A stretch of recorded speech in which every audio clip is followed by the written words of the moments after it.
Selamat pagi, dokter dan teman-teman. Perkenalkan, saya Nicole Danting Anim dengan NIM 2002612128. Saya dari kelompok KOAS 4 dan pada hari ini saya akan membahas tentang topik nutrisi pada tuberkulosis. Jadi, defisit nutrisi bisa didefinisikan sebagai ketidakcukupan asupan gizi dalam memenuhi kebutuhan energi harian kerana asupan makanan yang tidak memadai atau kerana gangguan pencernaan dan penyerapan makanan.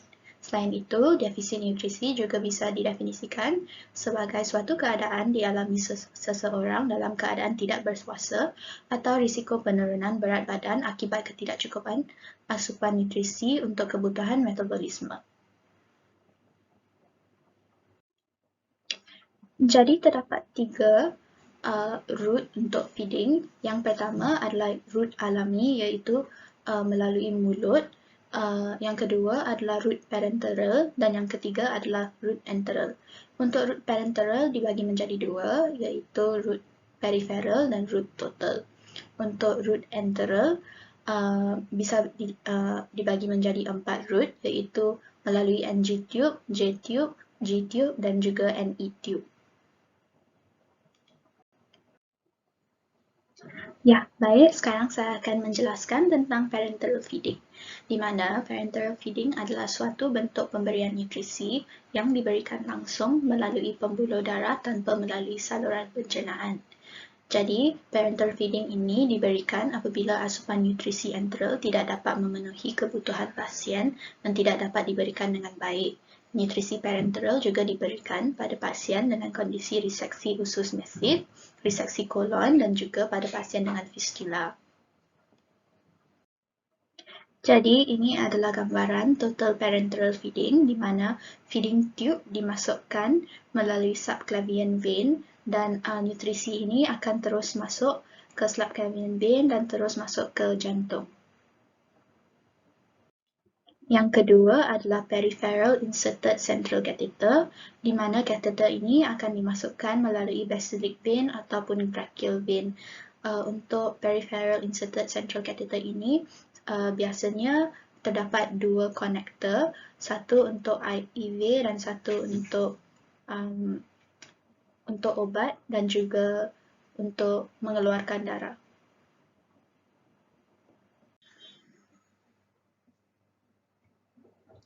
Sekarang saya akan menjelaskan tentang enteral feeding. Jadi, enteral feeding ini diberikan apabila pasien tidak dapat memenuhi kebutuhan nutrisinya melalui route oral, iaitu route alami. Seterusnya, nutrisi enteral ini sebaiknya diberikan pada semua pasien kritis, kecuali pasien yang mengalami distensi abdomen, pendarahan gastrointestinal, diare, dan juga pasien yang mengalami muntah. Jadi, terdapat 4 tube yang boleh dipakai untuk enteral feeding. Yang pertama adalah nasogastric tube, di mana nasogastric tube ini adalah tube yang paling sering dipakai dan juga mudah untuk didapatkan. NG tube ini akan dimasukkan melalui hidung dan berakhir di lambung pasien. Seterusnya juga terdapat nasointestinal tube, di mana nasointestinal tube ini akan dimasukkan melalui hidung dan berakhir di usus kecil pasien. Seterusnya terdapat G-tube ataupun gastrostomy tube, di mana gastrostomy tube ini adalah tube yang dipasangkan secara direct di lambung pasien.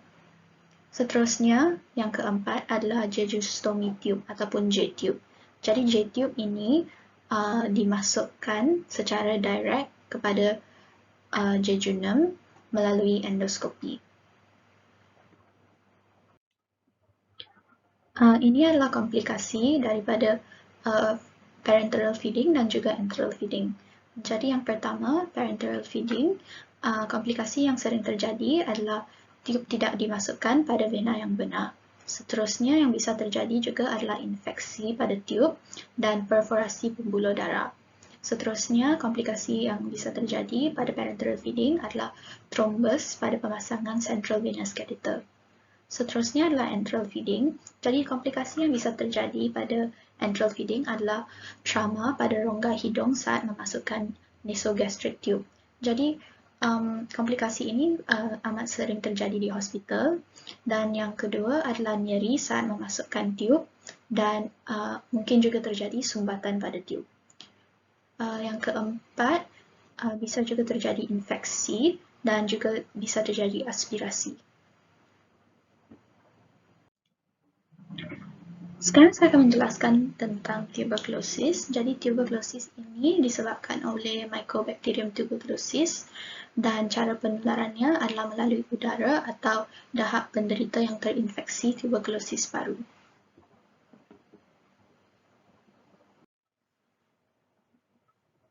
Jadi ini adalah tanda dan gejala yang bisa terdapat pada seorang dengan TB aktif. Yang pertama adalah batuk yang lebih dari 3 bulan, nyeri dada atau nyeri saat bernafas dan batuk.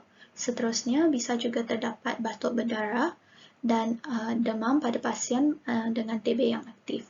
Seterusnya, pasien dengan TB aktif juga bisa terdapat keringat saat tidur, fatigue, dan seringkali ada penurunan berat badan, chills, dan kekurangan nafsu makan. Jadi menurut WHO, penyakit tuberkulosis ini mempunyai korelasi dengan malnutrisi. Jadi ini merupakan satu cycle yang sering dialami oleh pasien dengan tuberkulosis. Jadi terdapat 3 penyebab di mana defisit nutrisi dapat terjadi pada pasien dengan tuberkulosis. Yang pertama adalah kerana tuberkulosis ini meningkatkan basal metabolic rate kerana ada gejala demam pada pasien. Dan yang kedua, penyakit tuberkulosis ini menyebabkan katabolisme protein dan akan menyebabkan atrofi otot. Dan yang ketiga adalah pasien dengan penyakit tuberkulosis ini akan mengalami kehilangan selera makan. Menurut Aspen, terdapat 5 langkah yang harus dilakukan untuk mengetahui status nutrisi pada pasien. Jadi, langkah yang pertama adalah screening, yang kedua adalah assessment, ketiga adalah monitoring, keempat adalah communication, dan yang terakhir adalah audit. Untuk screening, bisa terjadi 4 outcome, di mana yang pertama adalah outcome pasien tidak berisiko, yang kedua adalah pasien berisiko dan planning terapi gizi akan dibuat oleh petugas. Yang ketiga adalah pasien berisiko tetapi planning terapi gizi tidak boleh dibuat kerana pasien mempunyai gangguan metabolik. Dan yang keempat adalah pasien dalam golongan berisiko tetapi masih ragu-ragu. Jadi langkah yang kedua adalah assessment, di mana bisa digunakan MUST tool ataupun Malnutrition Universal Screening Tool untuk mengetahui status nutrisi seseorang pasien. Jadi terdapat 3 outcome dari MUST tool ini. Yang pertama adalah pasien dengan low risk, yang kedua adalah pasien dengan medium risk, dan yang ketiga adalah pasien dengan high risk or more. Selain MUST tool, bisa juga dipakai Mini Nutritional Assessment Questionnaire untuk mengetahui status nutrisi pada pasien. Seterusnya, ini adalah klasifikasi Body Mass Index yang ditetapkan oleh WHO. Jadi, underweight adalah kurang dari 18,5, normal range adalah 18,5 hingga 24,9, overweight adalah 25 hingga 29,9, obese adalah di atas 30, di mana obese terdapat 3 kelas. Yang pertama adalah 30 hingga 34,9, obese kelas 2 adalah 35 hingga 39,9, dan obese kelas 3 adalah di atas 40 kg per meter square. Jadi, nutrien yang dibutuhkan oleh tubuh adalah nutrien seperti makro, di mana terdapat karbohidrat, protein, dan juga lemak. Ada juga nutrien seperti nutrien mikro seperti vitamin A, B, C, dan E. Ada juga besi, zinc, dan selenium. Jadi, menurut suatu cohort study yang dilakukan di India, telah dibuktikan bahawa pada pasien dengan tuberkulosis, kadar nutrien mikronya berkurang dan akan meningkat kembali selepas 2 bulan konsumsi medikasi dengan tepat dan teratur. Jadi, total energi yang dibutuhkan oleh seseorang penyakit dengan tuberkulosis tergantung kepada usianya, jenis kelamin, status penyakit tuberkulosis, dan juga aktivitas sehariannya. Jadi menurut WHO, pada pasien yang mengalami TB aktif yang masih bisa menguruskan diri dan makan melalui root oral seperti biasa, pasiennya harus makan sebanyak 3 kali sehari, makan snack sebanyak 3 kali sehari, dan minum air sesuai kebutuhan hariannya untuk menghindari malnutrisi. Jadi di sini terdapat tuberculosis diet chart di mana direkomendasikan sebanyak 2,730 kalori untuk seorang laki-laki dewasa, di mana makanan yang harus dikonsumsikan adalah seperti kalsium, sodium, karbohidrat, protein, besi dan juga lemak. Jadi pasien dengan tuberkulosis yang aktif harus makan makanan yang seimbang. Di sini terdapat nutritional care and support yang direkomendasikan oleh WHO untuk pasien dengan penyakit TB. Jadi untuk children, adolescents, dan young adults dan juga pregnant women yang mempunyai mild to moderate undernutrition harus ditreat, dan pada pasien dengan severe undernutrition ditreat initially as per WHO guideline for severe acute malnutrition and later with food support for patients, dan kalau masih parah, admit for inpatient care, all patient with red flag features. Dan untuk children dan adolescents dan young adults, direkomendasikan satu recommended dietary allowance of micronutrients as a supplement. Untuk pregnant women, direkomendasikan satu recommended dietary allowance of micronut plus iron plus folate.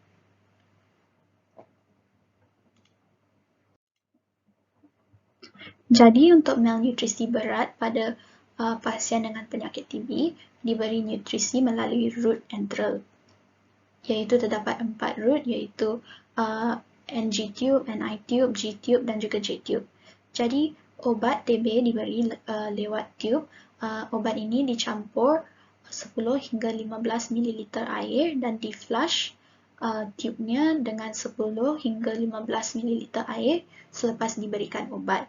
Dan feeding pada pasien dengan penyakit TB ini dilakukan setiap 2 ataupun 3 ataupun 4 jam sesuai kebutuhan pasien. Jadi pada pasien dengan tuberkulosis dengan malnutrisi, formula yang sering direkomendasikan dan sering dipakai adalah formula F75 dengan formula F100, di mana formula F75 dipakai terlebih dahulu, berikuti dengan formula F100. Jadi, komponen yang terdapat di formula F75 dan juga formula F100 ini terdapat protein, laktos, potasium, sodium, magnesium, zinc, protein, lemak. Jadi apabila pasien tidak mampu membeli formula yang sudah disediakan dalam bentuk paket, pasien ini mempunyai alternatif untuk menghasilkan formula F75 dan F100-nya sendiri. Jadi, komponen yang diperlukan untuk memasak formula F75 adalah dried skim milk ataupun fresh cow milk ditambah dengan sugar, cereal flour, vegetable oil, mineral mix, vitamin mix, dan juga water sebanyak 1000 ml. Dan untuk formula F100 ini, ingredient yang diperlukan adalah seperti dried skim milk ataupun fresh cow milk, sugar, cereal flour, vegetable oil, mineral mix, vitamin mix, dan juga air sebanyak 1000 ml. Jadi, F75 ini perlu dimasak kerana mempunyai cereal flour, tetapi F100 ini tidak perlu dimasak kerana tidak mempunyai cereal flour.